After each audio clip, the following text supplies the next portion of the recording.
folks, glad to have Nikki Giovanni here, the great poet, activist, author, college professor, rabble rouser, all that sort of stuff. But here's why I'm happy to have her here. Okay, so I had my show Washington Watch for 4 years on TV One. I had News One Now for 4 years on TV One.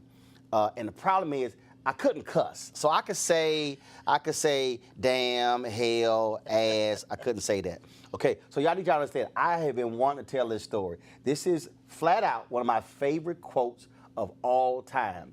This quote is up there with Malcolm X, with Martin Luther King Jr., with Frederick Douglass. I mean, some of the greats. I'm telling y'all, okay, so in 2000, we're at Tavis Smiley, State of Black America, at USC, on USC's campus.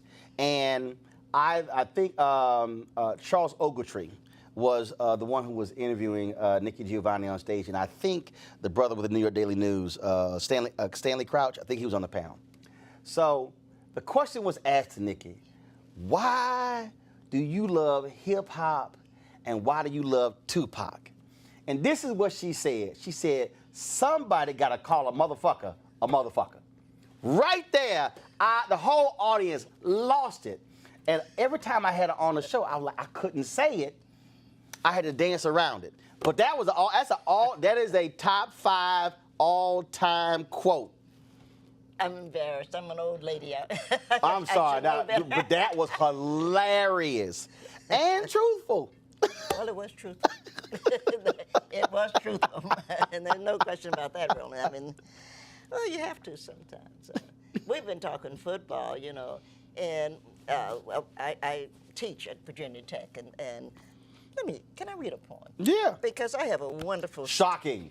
No, she's going to refer to a poem. This is a nice poem. I have a kid that I taught, Kevin Jones, who is in our Hall of Fame. Running back. Yeah. Yep. And Kevin came to me and he said, Nick, I need some help in writing a poem. And we talked back and forth, and I came up with this. So the I is Kevin. Some people plant seeds for corn and tomatoes and okra, which grow. Some people clean land, and at evening you can see deer eating flowers or just standing. Mother deer watching her babies. Some people live in crowded cities, and they put out window boxes with herbs, enchanting folks who write by. I play football. I have watched men grow too long for too much, for too little, then come home to smile at their wives and children. I have watched every Sunday school children offer a psalm, preachers offer hope, a choir offers a voice and join the community in prayer to a merciful God, that life will be better. I play football. I listen to my parents tell me to go forward. I listen to my teachers tell me I can. I listen to the wind whistling in my ear and sometimes the rain falling on my back, and I understood that the true heroes of our nation, I am doing my part to be a part of this community, this school, this team. I am humbled to be considered for this Hall of Fame when I know the true heroes are the men and women who go forth every day. I play football. I hope I have done my part. And I think we forget that everybody does what they do. And aside from the fact that I love Kevin, I love the fact that those young men on that football team, they hurt. They don't get any money. They're not making $300,000. No. They're not making commercials. And I know people say they're getting an education, but only sometimes. So we could do better. Well, the thing that's interesting to me, like even as you were reading that, because the thing about poetry, first of all, poetry is personal. It's deeply personal. I was at Black Book Images in Dallas when they were still open. Yeah, I remember that. And I had somebody who came in and they said, I got a book of poetry and I want to sell it. And I said, well, the question is, are people gonna buy it? And so Emma Rogers, who owned it, I said, Emma, how much poetry do you sell? And she went, you see the top of that bookshelf? She went, start right there and go all the way over there. She says, those are all poetry books that haven't been sold. And I said, so I always want to ask you this. When you hear that, why do you think people don't gravitate to poetry to purchase? I think people, first and foremost, that's not true. I've had 3 bestsellers for whatever things like that mean. But I think that we the poets have to come out and tell the truth, which means you're going to be offending people. I've been watching my mailbox lately because Right. I'm not fond of the president. I think he's crazy, and I think he should be impeached if not arrested. And so, you know, now I look at my mailbox. I have to make sure that nothing's in there. Because, you know, and this disturbed me. Just let me say this one thing. These are the same people who put a bomb in a church and murdered 4 little girls.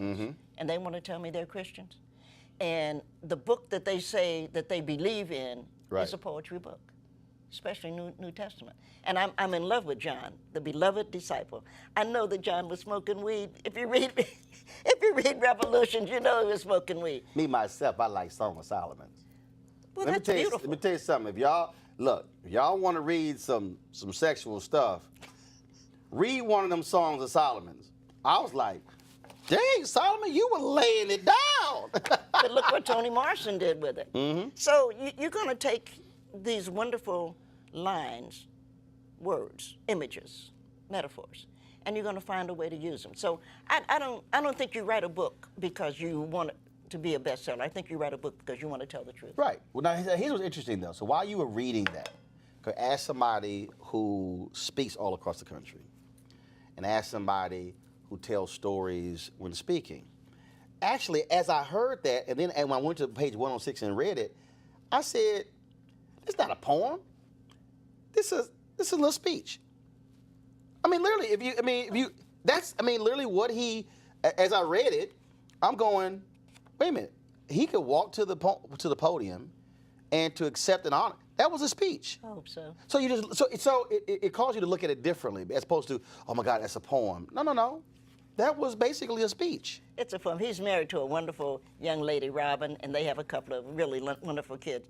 But I wanted to say something, not only to Kevin, but to all of those young men and women. And women's basketball is just incredible. You know, that's a whole nother. If I were president, which I'm thinking of running, if I were president, if I were president, I would have a secretary of sport, because we know that for the men, in all fairness, Roland, for the men we need to, one, extend the court because they're too tall, and we need to raise the basket. The only thing that's working right now are the women, because they're the ones who have to think. The guys just have to throw it down and drop it in. Yeah. And so I think that we need to think about. It is brilliant watching when one of the best games ever was when Connecticut played Tennessee. Oh. They were balling. Yeah. And then I went to, when Texas A&M, my alma mater, beat Notre Dame in the national championship. I went to Indianapolis for the game. See? And it went down to, and that was, one of the most exciting games, period. Yeah. Because they have to think. And I'm teaching Taylor Emery, and of course she's like the number 1, number 2 women's basketball player in America, and I'm so proud of her. She's a good writer too. Just a great kid. I'm not against the men. I don't want somebody to write me. But the men are tall and big, so we're going to have to extend that court to make them have to think. I grew up watching and celebrating Moses Malone and Hakeem Olajuwon. Yeah. The footwork of Olajuwon is just unbelievable. And I hate now seeing a dude 7 feet tall taking a three-pointer. I'm like, get your big ass down on the block and put your back to the basket. And but the game is now just about everybody jacking up three-pointers, as opposed to really, the art. You think back to Magic Johnson and James Worthy and Byron Scott and Norm Nixon and Abdul-Jabbar with Showtime. Yeah. That was poetry in motion. It was. In terms of just how they would just flow. And it is different now watching it where, like, even my Rockets, I can't stand watching James Harden hold the ball for 20 seconds. And I'm like, dude, can you pass the ball around, please? I appreciate that. No, it's boring. We need to make that, don't you think we need to make that change? Just like men's tennis. And I'm a big tennis fan. Oh, now with the speeds? Well, we need to make them have to play 5. It's a wonder they don't all drop dead, a heart attack or something. And I think 2 out of 3 is going to be fine. I think that's going to work. I think we need to do that. But I also think that we need to put a roof so that they're not playing at 102 degrees. Yeah. Even though I don't be from Houston, I don't mind if I got to play golf for money. I want to play at 1 o'clock in August. I want you to wilt. Shame on you. I want you to wilt in that sun. But see, I live down the mountain from Greenbrier, so you can come. You can come. I played there. Yeah. I played there. Oh yeah, great course. Yeah. You call this a good cry. Yeah, What We Learned from Tears and Laughter. Where did the title come from? Probably, I had a seizure, and that's a long story. But I had a seizure, and my doctor, who I always laugh because Gregory is cute, so I listened to him. Not that if he was ugly I wouldn't, but he's cute, so I do. And Gregory's position was, I eat too much salt. I don't get enough rest. You know how they go through it, because I'm Right. a woman. You have to go through, and I'm black. So Right. the first thing is always you eat too much salt. And I was saying to Greg, I don't think that's the problem. I think the problem is I never learned to cry. And I think that I kept so much in. And now, in my 70s, it's coming out. And if I would learn to cry, I would have avoided this seizure. Now, when you say cry, like, Tears running about down what? your eyes. Just, I have a dear friend who's in prison. He'll die there. He's got cancer. I have the things that make you sad. My mother died in June. My sister died in July, and my aunt died in October. I didn't have time to cry. I had to take care of them. I'm the oldest person in my family, and you hold things in. Yep. You know, my mother and father had arguments every Saturday. You hold things in, and when you keep holding it in, eventually it's got to come out someplace. So it comes out of your eyes, or I didn't start to drink until actually I went to Virginia Tech. I learned to drink. My father was alcoholic, and so it looked like alcohol was a bad idea. And then I went to Virginia Tech, and I have a dear friend. She'll be mad at me for saying this, but she reminded me, you know, wine was, Jesus had wine. Right. The Last Supper. He gonna do flipped that water to wine. And so she didn't make me start drinking, but she let me see how wonderful it is to drink Right. with your friends. So I've learned to drink, but you have to let things out. And I said to Greg, to my doctors be out, I said to Gregory, I think if I had learned to cry, I wouldn't have this seizure. What did he say? He said, I think you're wrong. And I said, Gregory, I have given you a gift, because it's true, I have. I said, you need to create something, the Nikki, and when people come in and they're having, you know, problems, you need to say, oh, you have the Nikki, and you need to show them a good glass of champagne. We'll do this every night. You need to laugh about this, but you need to learn to cry when something's sad. You don't need to learn to be strong, because we live in a nation that tells you, oh, you know, you'll get over it. My mother died. People actually had the audacity, the stupidity to say, oh, you'll get over it. How you gonna get over your mother being dead? Right. I didn't get over my dog dying. Wendy, well, my dog is Wendy. Wendy died, and I've got, she is buried in front of the house with a plate. How do you get over what you miss? Right. Or what hurts? You don't. You have to let it out, and that's why you have friends. And your friends shouldn't tell you, be strong, be brave, you can do it. Right. Your friends should say, oh, girl, go on and cry about it. I'm right here. That's what a friend is for. So we were at Aretha Franklin's funeral. It was interesting because, so Gladys Knight, so she was to my right. So we're in the front row, she's to my right. And she was really broken up about Aretha dying. And so she was crying. And so then Jennifer Lewis, who was sitting in her row behind her, she comes over. And so she's just standing right next to her, and so she's hugging her. Then she's just rubbing her back. And so then I walked over, and I was to hand Jennifer something, a fan or something. She says, no. She said, Roland, you got to do the old way. You got to go ahead and fan them yourself.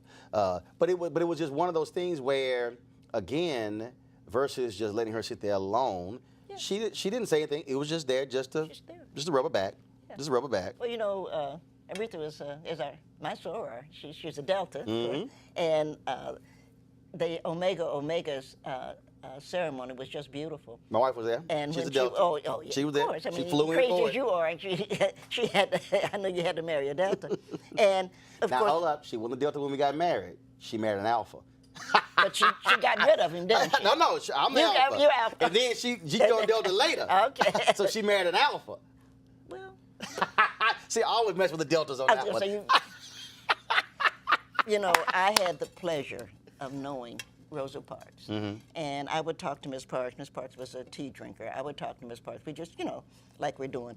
And I said to her one day, I said, Miss Parks, when I think about your life, it's amazing to me that you only made one mistake. And you know Rosa, so you know how her face kind of fell. She said, well, what was that, baby? I said, you went AKA. See, that's what I tell Reverend Jackson every time, because he's an Omega. He always throw his little hooks up. I was like, don't start that. Don't start that. I said, you knew Dr. King was an alpha. Don't start that. I was going to say. We should be ashamed of ourselves. No, we shouldn't. That's the truth. That's a good one. That's a good one. Yeah, but the whole thing, though, is it's interesting. As you were talking, I thought about when, so my grandfather died in '85, and then my maternal grandfather, and my maternal grandmother died about 6 years ago. And I thought about it. I'm trying to see. It was interesting because I was doing Reverend Sharpton's Measuring the Movement, and I got the word that she'd passed, and I went back to the makeup chair. And I'm trying to think, between that and even the funeral, I didn't cry, and maybe because, first of all, my grandmother died at 91. She had been sick for some time in a hospice. And I think for me, I spent so much time around them growing up. So for me, it was frankly a celebration of a life.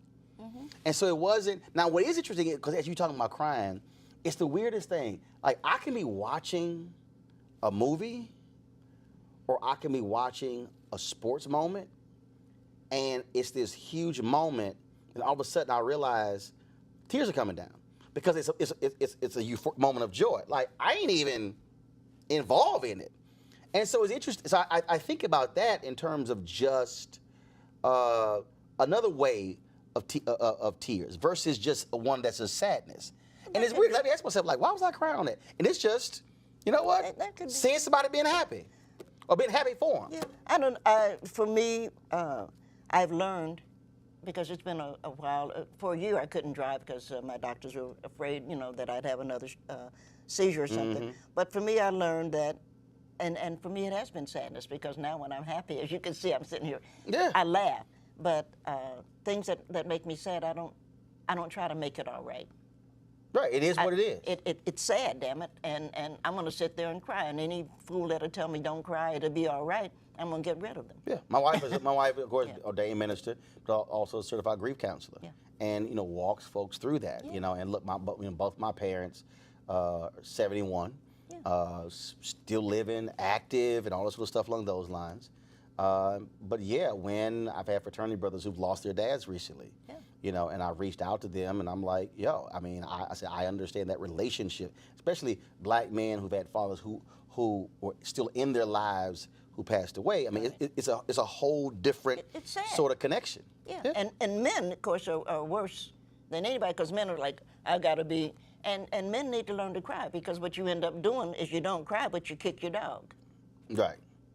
See, for me, I don't have a dog, so I'm glad you don't. I ain't no, I mean, but right. But no, absolutely. Right. You're upset. They kick their dog, beat. They take it out on something else, as opposed to, no, let that thing out. That's all I'm saying. Yeah. But Steve Perry and I had this conversation, and matter of fact, we had him on the show, and we see this especially with young brothers.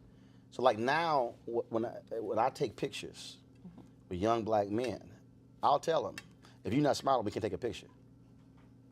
And I would say, we're not taking a jail photo. Because what has happened is, we've created this generation of young black men. We say, yo, man, no, you got to be hard. You got to be a man. Yeah. He ain't. Right. And literally, mothers would say, take a picture of my son. And I said, dude, we will stand here until you smile. And then people go, why are you making them smile? I said, because I'm not taking a damn jail photo. Right. It's a photo, bruh. Just smile. And I'm seriously, we'll be there, it'll be a standoff. And I'm like, ain't gonna be no picture. Because I just don't understand this notion of we gotta raise young boys to grow up hard. Yeah, well, I got another one that'll make everybody upset, but I don't understand why men measure the size of their penis. Because there isn't a woman on earth that fell in love with the size of a man's penis. We fall in love with the size of a man's heart, and sometimes his mind.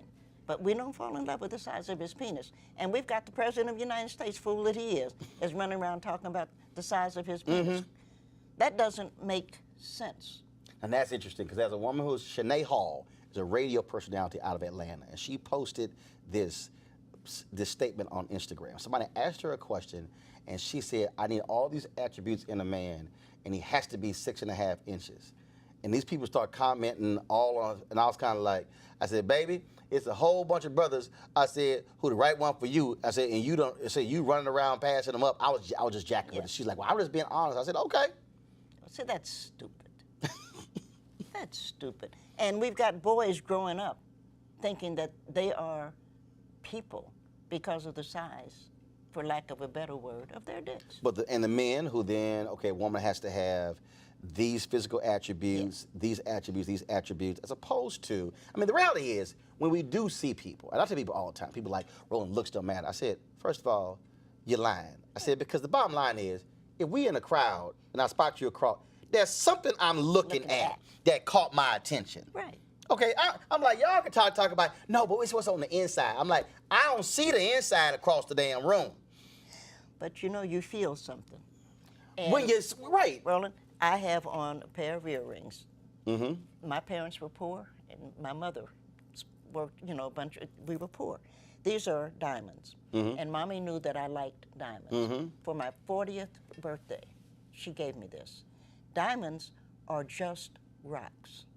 And we pass rocks. We're here in D.C. Mm-hmm. We pass rocks all the time, but there is something about a rock. You're out in the desert, you're in, wherever you are, in South Africa, you've been all over the world, and you'll see something, and you'll pick it up. And you're not responding to how it looks. You're responding to how it feels. And you'll find yourself taking it, and you might bring it home. You might not, I mean, right. But there's something that you respond to that is not just. Now let me be clear. I ain't like my wife when I met her. I ain't like her, okay? I thought she was a mean-ass preacher.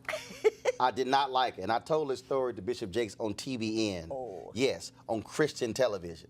Did not like her. Like, okay, plus she had a whole bunch of gray hair at 34. I'm like, whatever. But this is exactly what, this is just, Nikki, this is true God's honest story about your sorrow. So we at church, and we were not in the church. We were not in the sanctuary. I need to qualify this. We were in a foyer. I'm talking about frat brother Carrie. And so she was down on the other end of the foyer. We had a singles party that weekend.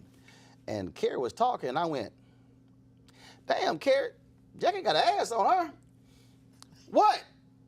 And so then when she came down, a group of us was supposed to go out to eat, and then ended up being the two of us because everybody fell up. We there till 5, 6 o'clock in the morning, and then just talking or whatever. And I just got divorced 6 months earlier, so I ain't trying to talk to nobody. Okay, I'm like, look, damn that, and end up talking. Go out a couple of days later, and been together ever since. And I told her, I said, see, I personally think what you were saying, God was trying to send me all these other signals, and I wasn't trying to feel that. But he said, just show him the butt, he'll figure everything else out later. So I told her, you wore the right pair of black pants on the right day. I said, that's what got my attention. I told that story to Bishop Jakes, and he hollered. I got emails from all over the world. I said, did you actually just go on Christian TV and said your wife's butt? I was like, look, I ain't gonna lie. I said, I'm telling you, that's a true story. I said, and she's still here. And I tell her, right pair of black pants on the right day.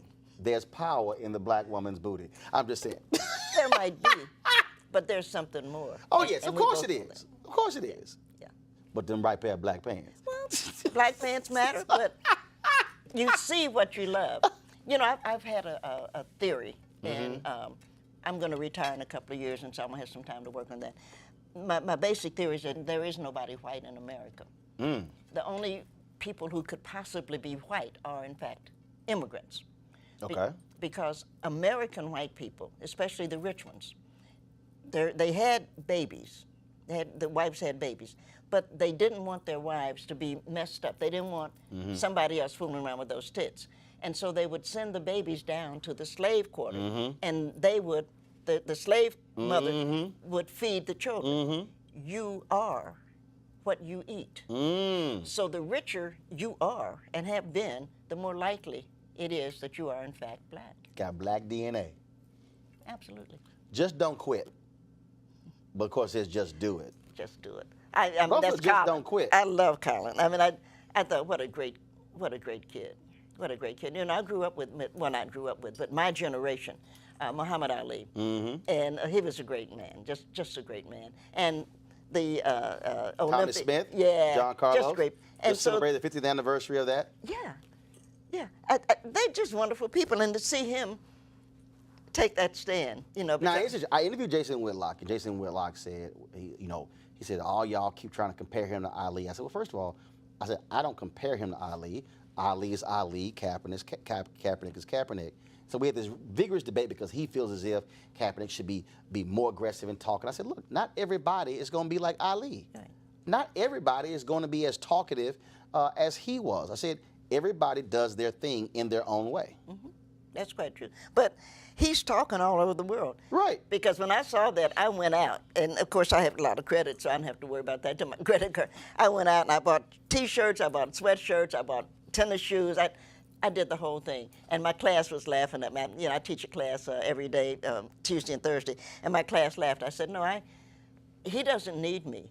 He doesn't need us. I'm 75. Mm-hmm. Colin doesn't need a 75-year-old woman. But I thought if he could take that stand, because he lost a lot. Yeah. If money would be important. But then, you know, what did James Brown teach us? Money don't change you, but time is taking you on. Get it, get down with it. Mm-hmm. I love James Brown for that. I do. We have to appreciate what the young man did, and he's speaking. Ali did what he did, and I loved Ali. We traveled together, you know, and read poetry together. Really? Isn't he credited with like the shortest? What is it? It was like the shortest poem ever. Something like that. It's one of them Guinness Book of World Record things.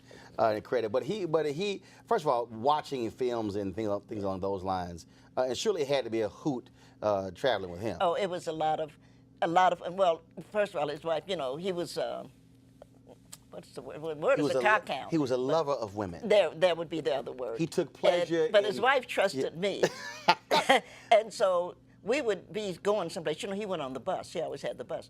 What she didn't realize is that I had to fly, and so my son and I would, because I'm trying to support my mother at that point, my son, a dog. And plus, the bus takes too damn long. Oh yeah, it took too long. And I don't know why Aretha Franklin would not get on that airplane. I'm like, Aretha, I know you had one bad episode.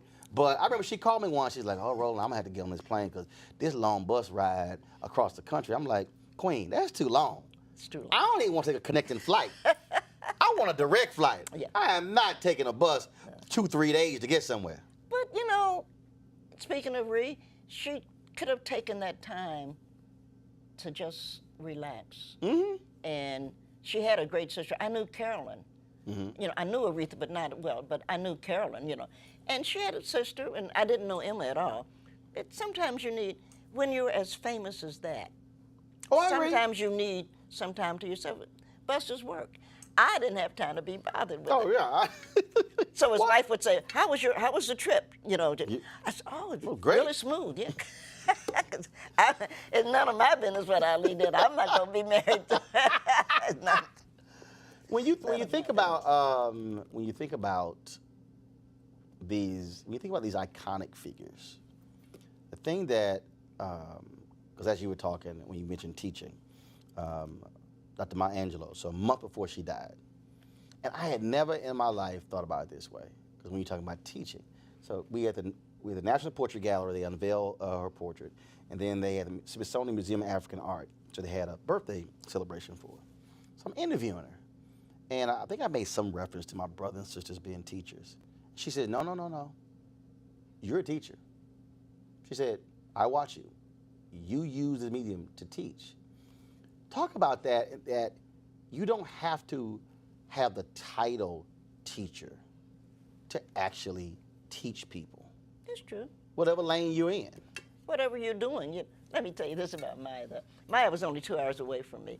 And I got to be a friend of Maya because she was always very nice to my mother. She would run into Mommy, and she was always very nice. And so over a period of time, we got to be friends. But Maya thought she could cook. I mean, I know you heard her say that. I think I can cook, but I'm right. I cook very well. So I would go down to see her because now she's in the wheelchair. I'd go down, and she would cook something, and I would say, oh, this is pretty good, but why didn't you? You know, and so I guess she was in the mood one day, and she said, why don't you come on down? I said, okay, because my best dish is a rack of lamb. Okay. And I said, I'll bring a rack of lamb so you can learn how it should be. But she couldn't be. She had a real kitchen. I mean, you know, a gas stove and stuff. So she had to be here because she couldn't be close to the gas there because she had oxygen tank. Yeah. And so I did it. I made it, and it was beautiful. I'm a good. You like, look, I got it. It was beautiful. And we sat down at the table. You know, she always set a really pretty table. And so we cut it, and she ate it. And she's looking at it, because she's trying to figure out what to say. She said, it could use a little salt. So she's like, I'm going to find something to say. She's like, I'm going to knock you down on one pit. Girl, you should be ashamed of yourself. You know, this is a perfect rack of lamb. See, that's like when Obama went down to Louisiana, New Orleans, and Leah Chase, and she served him her gumbo, and Obama reaches for the hot sauce. And she said, look, don't nobody put hot sauce on Miss Chase's gumbo. And that thing went all around the neighborhood and then the city. I mean, it went everywhere. People were like, hold up, did he, like, grabbed it before he even tasted it. She snapped on him. She's like, I don't care, you the president. You don't put no hot sauce. You don't put no hot sauce on, not on Leah Chase gumbo. No. And you ain't take. Miss Chase was wonderful. I cracked it when she told me that story. I had the pleasure of knowing Miss Chase. You know, Leah was the husband, and he was over in Paris. Dookie. I had the pleasure of knowing her, and I had the extreme pleasure of being a good friend of Edna Lewis, who was on a stamp. You know, they finally put Edna on a stamp, which they should have. She should have her own stamp. They put Edna Lewis and Julia Child and James Beard and somebody else. They put them all on a stamp. But talking to the, you know, you don't do that. You don't put any salt on it. Either eat it, well, as my grandmother would say, every time I put something on the table, you have two choices. Eat it, don't eat it. Eat it or leave it. Because you didn't touch it. I mean, that's what, you know, I don't care what you thought about it. You didn't add. No, he good. He learned a lesson. Oh, no, he learned.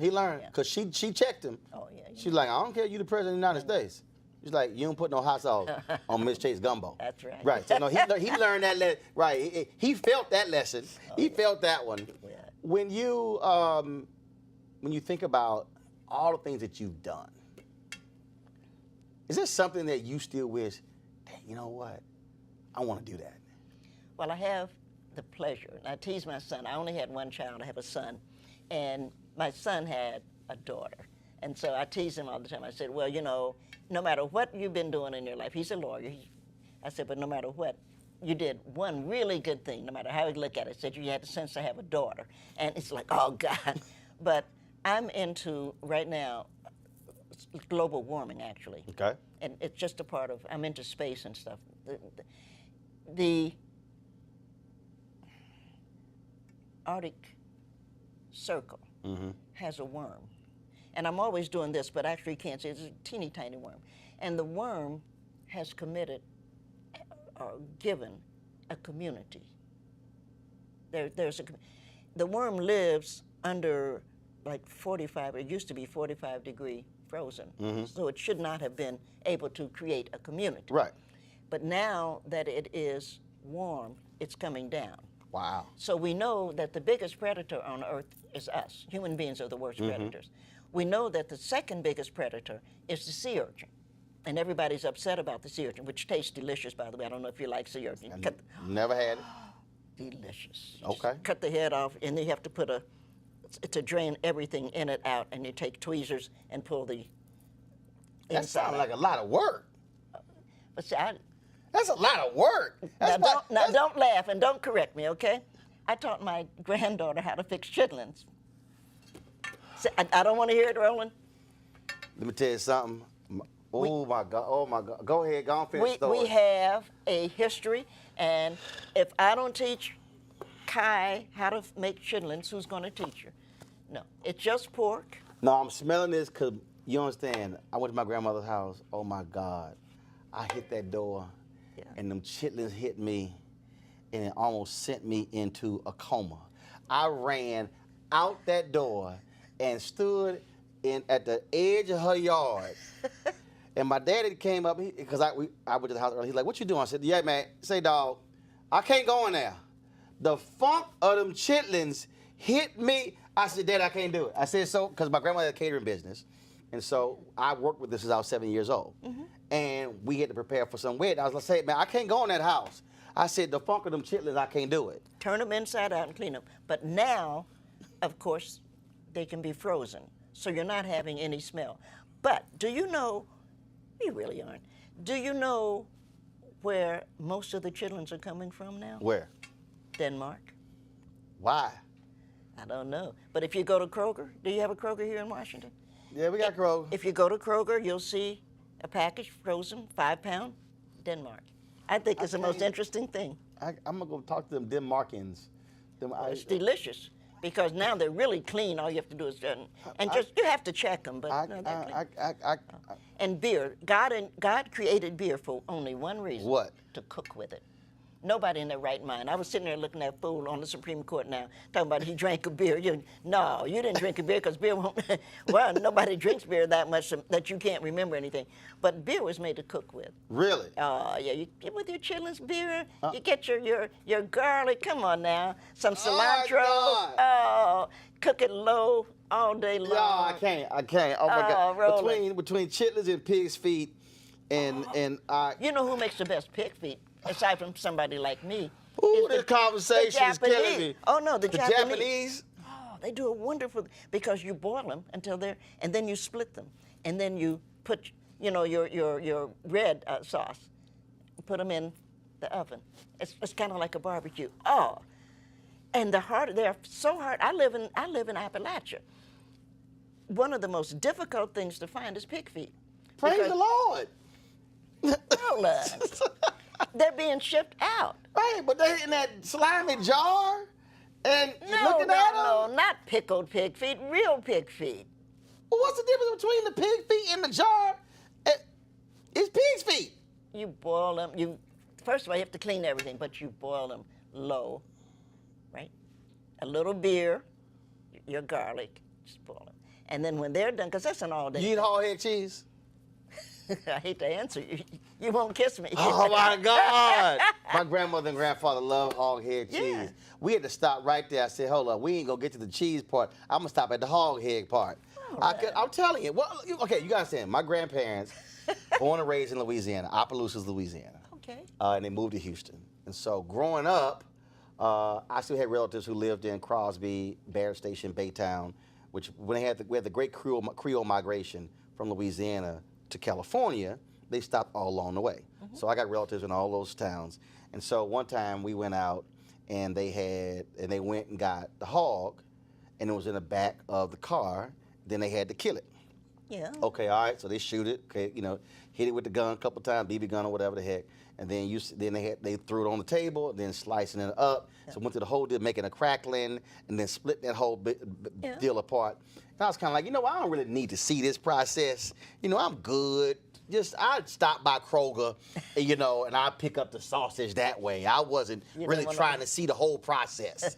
Slicing that bad boy, and it was a whole. But it was. So, but that was my grandparents. That's why I grew up, and so That's how we survived. Oh, I feel you. But not just that.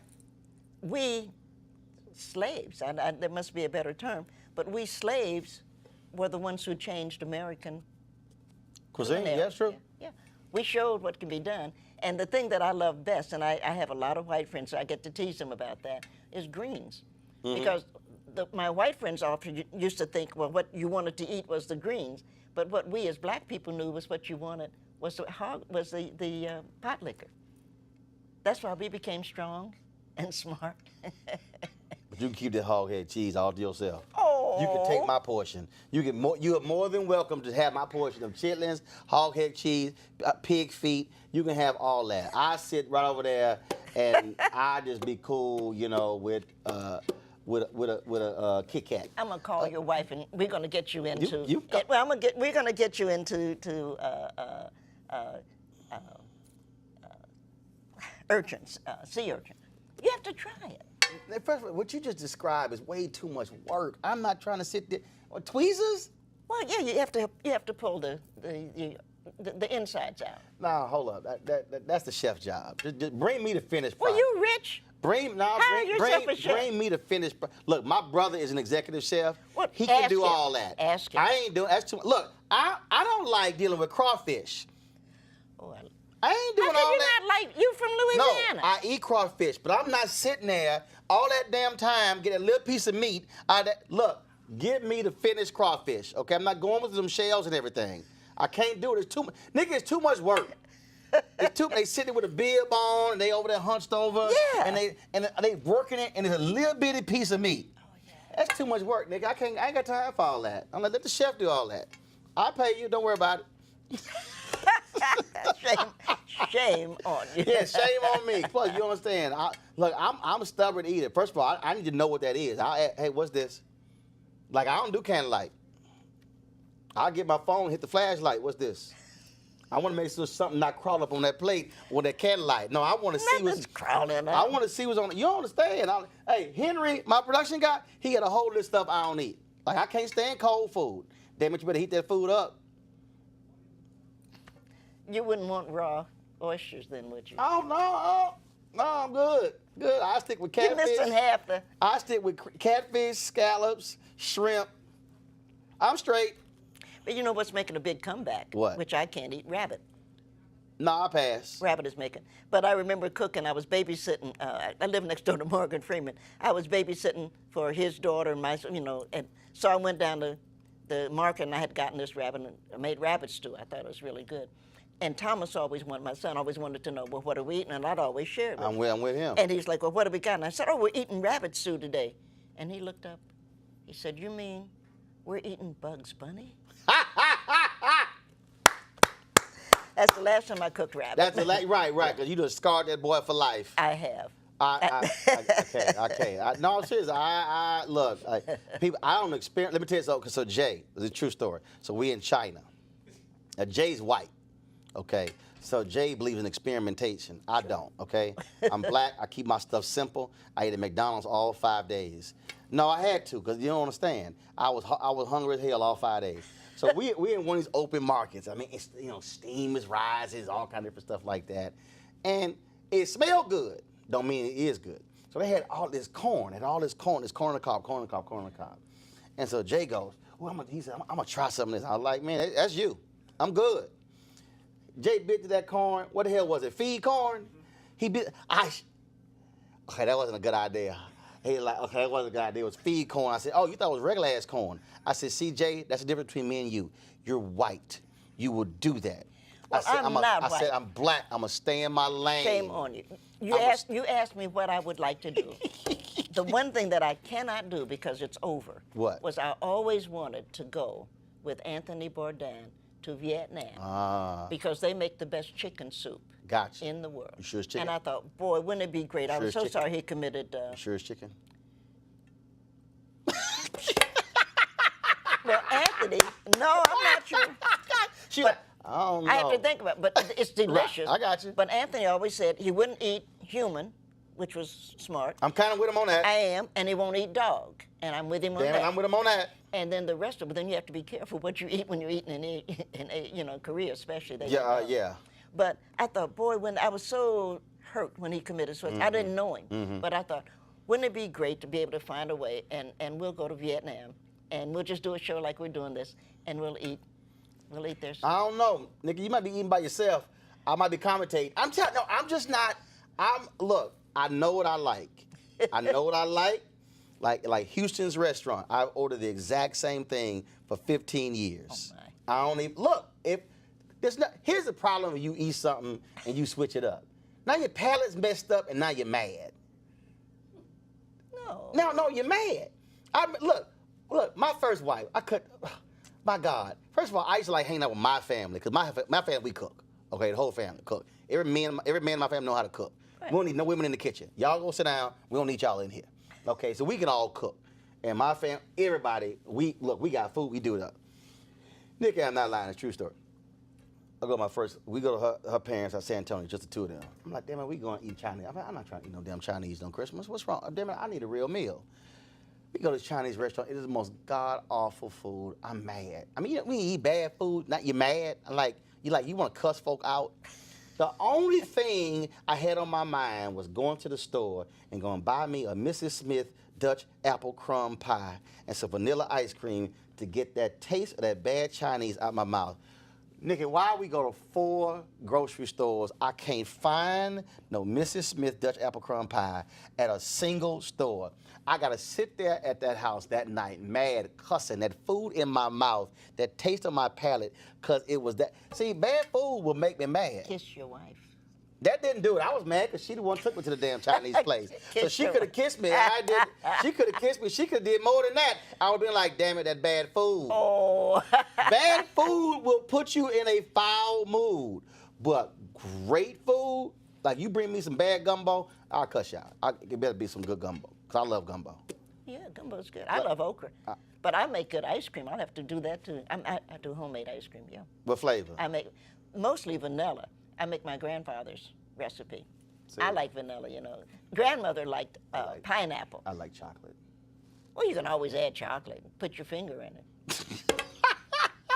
So y'all thought we were talking about poetry today, a good cry. This actually ended up being a food discussion. I'm sure y'all are shocked by that. Last question for you. You said you're going to retire, but that's retired from teaching. Yeah. Then what you going to do? What do you want to do? You can do like Will Smith did and jump out of a helicopter on a bungee jump over the Grand Canyon? No.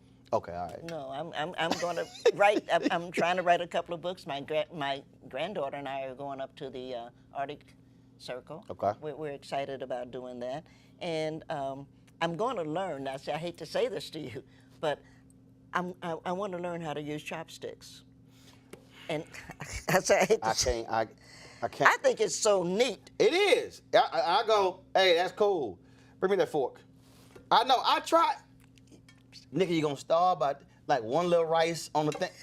I don't know how they do it. I don't know how. But they do. So the question is learning something different. Right. I don't know. Look. I've tried. I'm like, say, dog, bring me that fork. I can't be here all day with this dog on chopsticks. I pretty much have learned, and you wouldn't like they did, how to open an oyster, and I've been working on sea oysters. I know. See. It's too slimy. There's no life without oysters. It's too slimy. Oh no, that's why God invented lemons. He put a little lemon. Oh. That's gonna get rid of the slime? It's not slime. But I ain't trying to eat that. There you go. Was it get with a straw next time? No, just put a nice glass of champagne. Well, see, I don't drink. Well, shit. I've never drank in my life. Don't worry about it. It's a digital show. You can cuss. It's all good. You ain't gotta cover your mouth. You can say shit. No, I've never drank in my life. I've never drank in my life. You're deprived. When you retire, you have to No. My brother would tell you, like, I don't want to see your ass drink. He said, you already a fool. I mean, I have never drank in my life. Not even a little champagne to I've never drank in my life. My dad tried to give me some non-alcoholic beer. I wouldn't drink it. It's just I just don't. And I don't know is it because my mom asked me when I was a kid to fix her some rum and Coke. I don't know why in the hell I thought I was gonna taste it, see if there was enough Coke in it, and just screwed my whole stomach up. I think I probably don't drink. Again, I just never had the desire. Right. And probably because I had an uncle, my Uncle Warren, who's now in hospice care. My Uncle Warren had a Big Gulp before 7-Eleven created Big Gulp. I mean, I was like, dude, how did you get that big ass cup? And it was all alcohol. And he would come over. But I've never, I mean, we had alcohol. My parents drank, my family, we had parties and stuff. I just never, my brother does. I just never, ever was interested in wine coolers or anything. And people give me alcohol. I tell people come to the house. I'm like, y'all come drink all this stuff up. I don't know why in the hell they give me alcohol because I don't drink. No, I've just never had any interest. Now, I'm always the driver. Well, it's good to have you around. I'm always the one to remember what everybody did. So when it's like, what happened last night? So this is what actually happened. At 9:25, you see, so somebody got to be the reporter on what happened. No, everybody should. There's a dish towel that says, the advantage of living in a little town, which I do, is when you don't remember what you did, everybody else does. There you go. See, I remember what everybody does. My family will tell you like how he remember every detail of what happened at this event, at this family gathering. Oh yes. Oh, I'm the family reporter. So we're looking forward to the book when you retire, huh? Oh no, I don't know if I'm gonna write that book. That book gonna be a little ignorant. But that's how I use social media. So like my niece who just walked by, she does some work for us. She has her own hashtag, the Laney Chronicles, LANI. So stupid stuff she do, it go on social media. I create videos when she asks me dumb questions, when she's got her hair in a bonnet. I don't care. She's like, oh my God, my hair's in a bonnet. I don't care. It's my social media. It don't mean nothing to me. So yes, I will embarrass all of my nieces and nephews. And then they like, Uncle Roro, you play too much. And I'm like, well, y'all going to suck that thing up. That's what I do. So I'm the most hated and loved uncle at the same time. At the same time. Y'all, the book is A Good Cry. I know we ain't talking about the book, but we're talking about everything else. But I'm sure there are poems in here about eating oysters and hoghead cheese and sea urchins, sea merchants, and everything else. Again, Good Cry, what we learned from tears and laughter. And there's been a lot of laughter in this interview. Nikki Giovanni, always good to see you. Thank you so very much. Thank you. Enjoy yourself. Thank you. And I can't wait for this presidential run. Because, hell, you younger than Joe Biden. Might as well run. Yeah, why not? Why not? Why not? Well, Oprah might, and that'll be good. I could work for Oprah. How? Oh, no, she ain't running. She ain't running. She not Why going to not? run. No, she's not going to run. She's rich. She ain't going to run. She ain't going to run. Just like Michelle Obama ain't going to never run. I can tell these people. Oh, Michelle shouldn't, because we know what happens when your husband used to be president. No. Oprah not gonna do it. Oprah not gonna do it. Well, if she does, I'm gonna be out there. Vote for Oprah. No, can y'all imagine a presidential campaign with Nikki Giovanni on the campaign? Can y'all imagine the debate between Nikki Giovanni and Donald Trump? So, Ms. Giovanni, your thoughts on President Trump's his policies? Don't even. And then she goes. See, I can speak English. So I'm gonna tell you. And he doesn't. I'm gonna tell y'all right now. This is straight up. I guarantee you, this is exactly what would happen in a debate between Nikki Giovanni and Donald Trump. You'd be sitting there waiting at home for her to answer. She'd be like, this mother. That would happen. I'm telling you right now, Jennifer Lewis and Sam Jackson would jump up shouting. They probably one of your VP choices. There you go. Oh, Lord. I appreciate it. Thanks so much. Oh, thank you, sweetheart. It's been fun. It's been fun. This has been. When you talk about blackness and what happens in black culture, covering these things that matter to us, speaking to our issues and concerns. This is a genuine people-powered movement. There's a lot of stuff that we're not getting. You get it, and you spread the word. We wish to plead our own cause.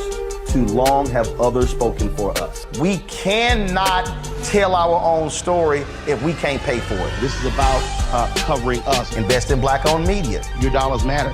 We don't have to keep asking them to cover our stuff. So please support us in what we do, folks.